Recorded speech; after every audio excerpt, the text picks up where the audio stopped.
آج تو تم نے بہت کمال کی معلومات اکٹھی کی ہیں اسلم۔ اب ہم زیادہ بہتر انداز میں منصوبہ بندی کر سکتے ہیں کہ ہمیں اپنے وطن کی سلامتی کے لیے بہت بڑے خطرے کی حیثیت رکھنے والے اس ایٹمی پلانٹ کو تباہ کرنے یا کم از کم وقتی طور پر ناکارہ کرنے کے لیے کیا لاہ عمل اختیار کرنا چاہیے۔ اسلم علی نے مسرت بھرے لہجے میں کہا، بس بھائی، یہ تمہارے ساتھ کچھ دن گزارنے کا نتیجہ ہے کہ میں بھی تمہاری طرح سوچنے اور حالات کا فوری تجزیہ کر کے آنن فانن حکمت عملی بنانے کے قابل ہو گیا ہوں، ورنہ کئی سالوں سے میں صرف اوپر والوں کے احکامات کے عین مطابق کارروائیاں کرتا آیا ہوں۔ اپنا دماغ لڑا کر کوئی منصوبہ بنانے کی کم ہی نوبت آئی ہے۔ میں نے سچ مچ شرمندہ ہوتے ہوئے کہا، بھائی تم اس طرح ٹانگ کھینچو گے تو پھر مجھے بھی اجازت دو ایک دو من مکھن لگانے کی۔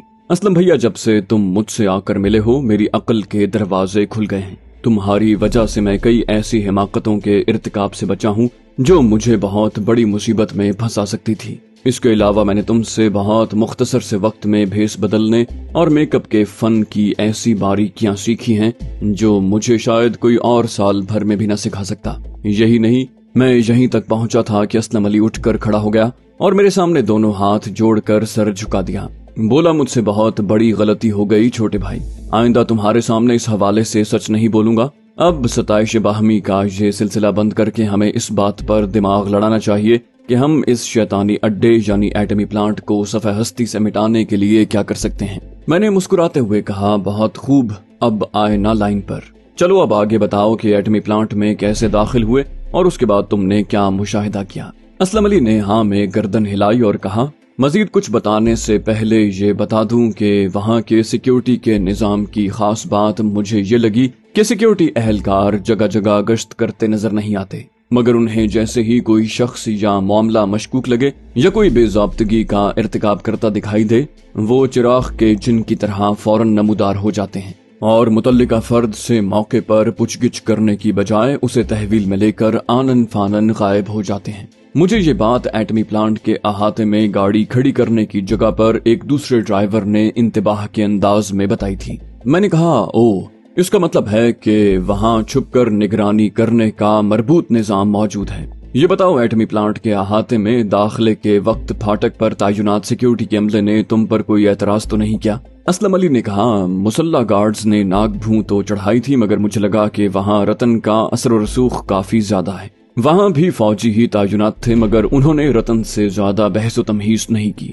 میں نے کہا، اس کی وجہ شاید یہ رہی ہوگی کہ انہیں معلوم ہوگا کہ پہلی چیک پوسٹ پر لیفٹیننٹ کرنل سبھد دیشمکھ پہلے ہی رتن کو اچھی طرح جھاڑ چکا ہے۔ خیر، پھر کیا ہوا؟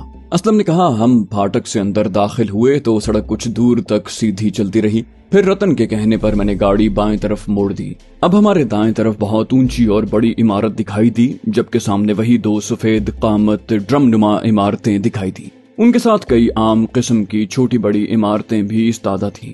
بائیں ہاتھ پر بھی کئی بیرک نما عمارتیں دکھائی دیں۔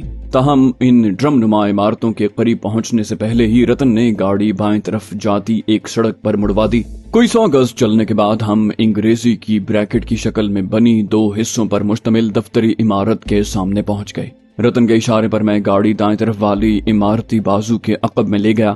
میں نے دیکھا وہاں ایک جدید طرز کا پارکنگ شیڈ موجود تھا، جس کے نیچے اس وقت تقریباً جدید ماڈل کی 7 قیمتی گاڑیاں کھڑی تھیں۔ پارکنگ شیڈ کے عقب میں مجھے ایک بڑا سا ہال بھی دکھائی دیا۔ رتن نے قدرے توقف کے بعد بات آگے بڑھائی۔ بولا، رتن نے وہاں گاڑی کھڑی کرنے کی ہدایت کی اور مجھے بتایا کہ وہ سامنے والا ہال ایٹمی پلانٹ کے انتظامی افسروں کے ڈرائیوروں کے لیے مخصوص ہے۔ وہاں ان کے کھانے پینے اور آرام کرنے کا بہترین بندوبست موجود ہے۔ میں نے کہا، واہ بھائی، ایٹمی پلانٹ کی انتظامیہ کے ڈرائیوروں کی بھی بڑی عیاشیاں ہیں۔ اسلم علی نے ہاں میں گردن ہلائی۔ بولا، میں گاڑی پارکنگ میں کھڑی کر کے ہال میں گیا تو وہاں کسی کلب کا سا ماحول تھا۔ اس وقت مجھے وہاں 6 ڈرائیور نظر آئے، ان میں سے 2 کھانا کھا رہے تھے اور 4 چائے کی پیالیاں تھامے ایک میز کے گرد بیٹھے گپیں لگا رہے تھے۔ سامنے ایک بغیر دروازوں والے کمرے میں کسی جدید طرز کے ہسپتال کی طرح ترتیب سے آرام دہ بیڈ بچھے ہوئے تھے۔ ان لوگوں نے گرم جوشی سے میرا خیر مقدم کیا۔ البتہ جب میں نے اپنا تعارف کروایا کہ میں رتن جی کا ڈرائیور ہوں تو وہ یکلخت محتاط ہو گئے اور مجھ سے حفظ مراتب برتنے لگے۔ میں نے ہنستے ہوئے کہا، گویا وہاں ڈرائیوروں میں اعلیٰ اور ادنا افسروں والی تفریق موجود ہے۔ اسلم نے کہا، جی ہاں بھیا۔ میں تو یہ دیکھ کر پریشان ہو گیا کہ وہ لوگ مجھ سے اچانک اچھوتوں والا برتاؤ کرنے لگے تھے۔ मैंने बड़ी मुश्किल से उन्हें यकीन दिलाया कि मेरे जहन में मेरे मालिक की महकमाना बर्तरी के जोम का शायबा तक नहीं है। बिलाखिर उन्हें मेरी बात का यकीन आ गया और वो मुझसे घुल मिलकर बातें करने लगे। उन्होंने मुझे कैंटीन से अपनी जेब से जबरदस्ती खाना खिलाया और चाय भी पिलाई।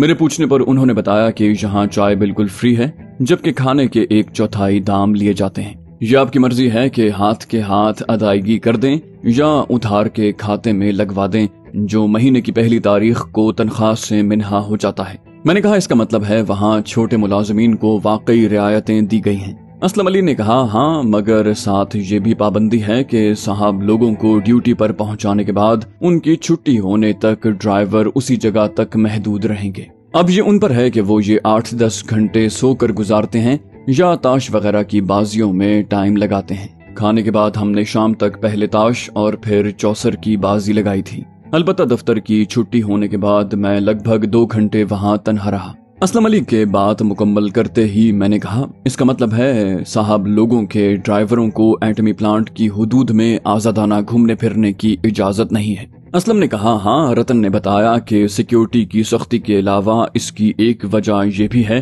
कि जौहरी मवाद की एटमी रिएक्टर्स में प्रोसेसिंग का अमल शुरू होते ही प्लांट की हुदूद में ताबकारी के खतरात बढ़ जाएंगे और उसके बाद कोई भी खुसूसी हिफाजती लिबास के बगैर रिएक्टर्स वाले अहाते के करीब नहीं जा सकेगा। मैंने कहा इसका मतलब है इस प्लांट के रिएक्टर्स में यूरेनियम की प्रोसेसिंग वाकई अभी तक शुरू नहीं हुई। ऐसे में हम इन रिएक्टर्स को किसी तरह तबाह करने में कामयाब हो जाएं तो ताबकारी फैलने का खतरा नहीं है और ये बहुत बड़ी कामयाबी होगी। असलम अली ने उलझन भरे लहजे में कहा ताबकारी? मैंने इस बात में गर्दन हिलाई, कहा ये दुरुस्त है। हम ये तो जानते हैं अगर हम जौहरी मवाद को अफजुदा करने वाले किसी रिएक्टर को किसी भी तरह तबाह करें तो ताबकारी फैल सकती है, जिससे हो सकता है कम से कम 100 मील के दायरे में जिंदगी का नामो निशान मिट जाए। याद है ना, हमने एटमी प्लांट की बिजली मुनक़ता करके रिएक्टर्स को चलने से रोकने के लिए उसे बिजली सप्लाई करने वाले पावर स्टेशन को नाकारा करने के बारे में सोचा था। असलम ने जल्दी से कहा हाँ बिल्कुल सोचा था, इसीलिए तो मैं वहाँ पहुंचकर बिजली घर तलाश करता रहा। मैंने कहा मगर मैंने होमी जे भाभा की तरफ से एटमी प्लांट से वाबस्ता अफराद के लिए जो हिदायत तरतीब दी हैं उनके मुताबिक जौहरी मवाद की अफजूदगी में मसरूफ एटमी रिएक्टर को पानी की सप्लाई 1 घंटे से ज्यादा हरगिज नहीं रुकना चाहिए, क्योंकि ऐसी सूरत में पानी के जरिए ठंडा हुए बगैर चलते रहने से रिएक्टर का दर्जा हरारत तेजी से बढ़ेगा और जल्दी से इस हद तक पहुंच जाएगा कि न सिर्फ रिएक्टर की मशीनरी बल्कि बैरूनी हिफाजती छत भी पिघल जाएगी और जौहरी मवाद से खारिज होने वाली ताबकारी फजा में फैल जाएगी। इसीलिए प्लांट का बिजली का निजाम हर सूरत में बहाल रहना चाहिए। मेरी बात सुनकर वो चौंका, बोला इसका मतलब है हम अपना इब्तिदाई लाहे अमल यानी बिजली घर नाकारा करना कामयाबी से पाया तकमील को पहुंचा देते तो लाखों इंसानों और जानदारों का खून हमारी गर्दन पर होता। मैंने कहा हाँ, न सिर्फ वो सब मर जाते बल्कि उनकी मौत इंतहाई अजियतनाक होती। यही नहीं, ताबकारी की जद में आने के बावजूद मरने से बच जाने वाले न सिर्फ हौलनाक तिब्बी मसाइल का शिकार हो जाते बल्कि उनके यहाँ नस्ल दर नस्ल मस्खशुदा और नाकाबिले इलाज अमराज में मुब्तला बच्चे पैदा होते रहते।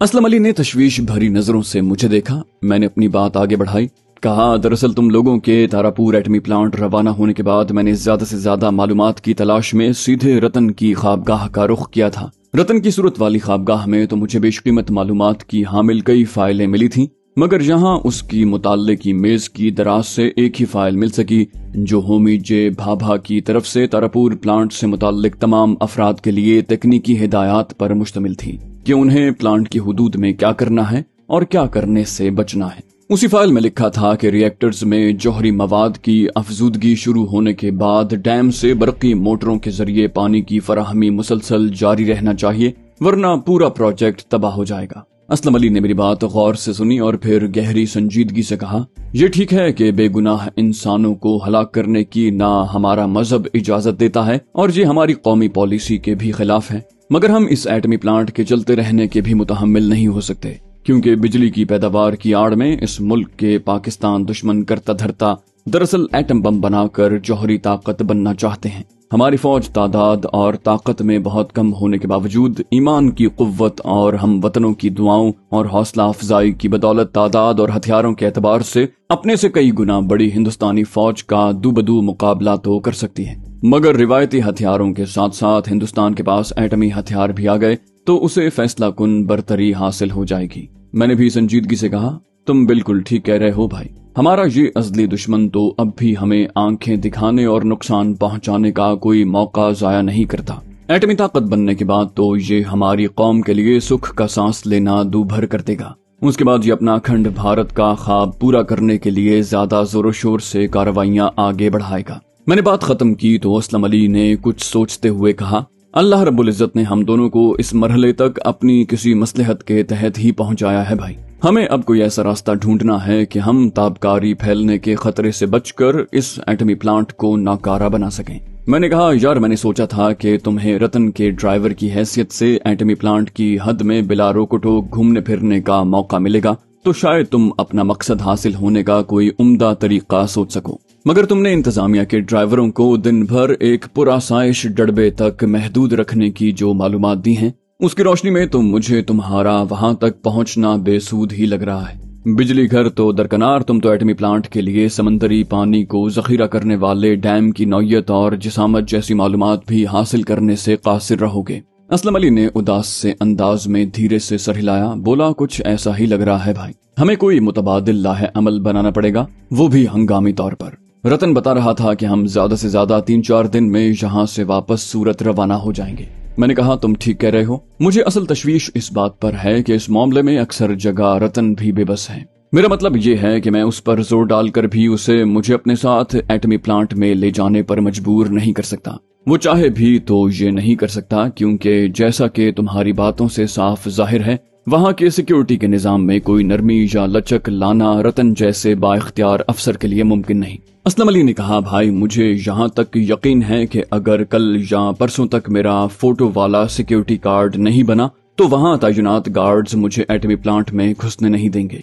बल्कि हो सकता है मुझे बड़ी हाजिरी वाली पहली चेक पोस्ट पर ही रोक लिया जाए। और इस बात का रतन को भी पूरी तरह एहसास है, इसलिए मेरा ख्याल है वो सुबह सवेरे मुझे फोटो खिंचवाने के लिए तारापुर कस्बे भेज देगा। मैंने कहा, यार कल तारापुर की सैर के बहाने मैं भी तुम्हारे साथ चलूंगा और मैं भी अपने इस हुलिये में अपनी अर्जेंट फोटो खिंचवा लूंगा, क्या पता किसी वक्त जरूरत पड़ जाए। मेरी बात सुनकर असलम अली कुछ चौंका, बोला, ठीक कह रहे हो भाई। अगर वहाँ काम करने वाले किसी कारकुन की डांगरी और सिक्योरिटी गार्ड हाथ लग जाए तो तस्वीर बदल कर तुम वहाँ कम से कम एक दिन तो बाआसानी घूम सकते हो। मैंने कहा, मगर इसके लिए मेरा एटमी प्लांट में जाना भी तो जरूरी है। वहाँ का सिक्योरिटी स्टाफ तो रतन की मानता है, मुझे कैसे घुसने देगा, पहले फाटक से ही वापस कर देंगे। असलम अली ने कहा, ये तो तुम ठीक कह रहे हो। इससे पहले कि वो अपना जुमला मुकम्मल करता, मेरे जहन में एक तरकीब बिजली की तरह चमकी। मैंने उसकी बात काटते हुए कहा, एक तरीका है भाई जिसके जरिए मैं सिक्योरिटी स्टाफ की नजरों में आए बगैर वहाँ घुस सकता हूँ। तुमने वहाँ चेकिंग का जो अहवाल बताया है उसके मुताबिक रतन की गाड़ी की डिग्गी चेक करने की किसी ने जहमत नहीं की। असलम अली ने हड़बड़ाकर मुझे देखा, बोला, तुम्हारा मतलब है तुम। मैंने पुरजोश अंदाज में हाँ में सर हिलाया, कहा, इसके अलावा मुझे तो कम से कम और कोई तरकीब समझ नहीं आ रही। मैं रतन की गाड़ी की डिग्गी में वहाँ जाऊंगा और फिर वहाँ कहीं मुनासिब जगह पर रूपोश हो जाऊंगा। इस तरह मुझे किसी कारकुन की डांगरी या शनाख्ती कार्ड चुराने की भी जरूरत नहीं पड़ेगी। असलम अली ने अचंबे भरी नजरों से मुझे देखा, बोला, मैंने बताया तो है भाई कि वहाँ सिक्योरिटी का सख्त एहतमाम है। तुम जैसे ही किसी खुले मकाम पर निकलोगे लोगों की नजरों में आ जाओगे। ये ठीक है कि मैंने वहाँ छोटे बड़े दर्जे के कम से कम 70-80 कारकुन देखे हैं, मगर एक अजनबी चेहरा फौरन शक भरी निगाहों का मरकज बन जाएगा, खुसूसन डांगरी के बगैर। मेरे जहन में अब रफ्ता रफ्ता पूरा मंसूबा वाज़ेह होता जा रहा था, लिहाजा मैंने मुतमईन लहजे में कहा, अच्छा ये बताओ, शाम ढलने तक दफ्तरी बाबुओं और तकनीकी अमले समेत सब के सब कारकुन एटमी प्लांट से रुखसत हो जाते हैं ना? असलम अली ने हाँ में गर्दन हिलाई और कहा, हम आगाज़े शब में जब वहाँ से निकले थे तो प्लांट में लगभग मुकम्मल सन्नाटा था। मेरा ख्याल है रिएक्टर्स पर तैनात मुख्तसर अमले के सिवा सब कारकुन छुट्टी करके जा चुके थे। मुझे अब ये नहीं पता कि उनके लिए प्लांट में ही कहीं रिहाइश का बंदोबस्त है या उन्होंने तारापुर में अपने घरों का रुख किया होगा। मैंने कहा, बहुत खूब, इसका मतलब रात होने तक प्लांट लगभग उजाड़ और वीरान हो जाता है। असलम अली ने फिर इस बात में सर हिलाया। मैंने पूछा, ये बताओ कि वहाँ रात के वक्त रोशनियों का कैसा बंदोबस्त होता है? मेरा मतलब है पूरा प्लांट रोशनियों से जगमगा रहा होता है या सिर्फ मखसूस मकामात पर रोशनी होती है? असलम अली ने कहा, प्लांट तो इतने बड़े रकबे पर है कि उसके तमाम गोशों को रोशन रखना शायद मुमकिन ही नहीं है। जब हम रतन के दफ्तर से निकले तो मरकजी सड़कों के अलावा सिर्फ रिएक्टर्स और 2-3 बड़ी इमारतों के अलावा जो शायद गोदाम वगैरह के तौर पर इस्तेमाल होती होंगी बराए नाम लाइटिंग दिखाई दी थी। मैंने कहा यानी औकात कार खत्म होने और रात की आमद के बाद वहाँ के बेशतर हिस्से पर तारीकी का राज होता है। अच्छा ये बताओ, जब तुम लोगों की वापसी हुई तो सिक्योरिटी वालों का क्या अहवाल देखा? कोई गश्त वगैरह नजर आया? असलम ने नफी में सर हिलाया, बोला मेरा ख्याल है 4 दीवारी पर कोई पौने फरलांग पर बनी मचानों पर तैनात सिक्योरिटी अमले के अलावा हमें सिर्फ दोनों फाटकों पर ही सिक्योरिटी वाले दिखाई दिए। मैंने कहा ये सब तो मेरी तवक्को के ऐन मुताबिक है। अगर मैं रतन की गाड़ी की डिग्गी में पहुंचकर वहां रूपोश हो जाऊं तो किसी को कानो कान खबर नहीं होगी और फिर रात का अंधेरा गहरा होने पर मैं अपने ठिकाने से निकलूंगा और तारीकी का फायदा उठाकर वो कुछ कर गुजरूंगा जो तुम नहीं कर पाओगे, यानी अपनी आंखों से प्लांट के मुख्तलिफ हिस्सों का जायजा लेना और फिर तुमसे मुशावरत के साथ सूरत हाल के मुताबिक कार्रवाई का लाहे अमल तय करना। असलम अली ने कुछ सोचते हुए कहा, तुमने बिलाशुबा सूरत हाल के एतबार से बहुत मुनासिब मंसूबा बनाया है, मगर वहाँ तुम्हारे लिए बहुत खतरात हैं, क्योंकि गाड़ी की डिग्गी से निकल कर कहीं छुपते हुए किसी ने तुम्हें देख लिया तो बगैर तहकीक के मुश्तबा ठहरोगे, और अगर तुम वहाँ पोशीदा होने में कामयाब हो भी गए तो रात की तारीकी का फायदा हासिल करने के बावजूद बहुत दूर से नजरों में आ जाओगे और शायद तुम्हें देखते ही गोली मार दी जाए। मैंने हंसते हुए कहा, तो भाई हम जहाँ जान की बाजी लड़ाने के लिए ही तो आए हैं, बस अल्लाह का रहम करम और मदद चाहिए, हम पर कोई आंच नहीं आएगी और हम अपना मिशन मुकम्मल करके कामयाब कामरान यहाँ से निकल जाएंगे। असलम अली ने फिक्रमंद लहजे में कहा, अल्लाह करे ऐसा ही हो, मगर खतरा बहुत संगीन है, हमें बहुत एहतियात से काम लेना होगा।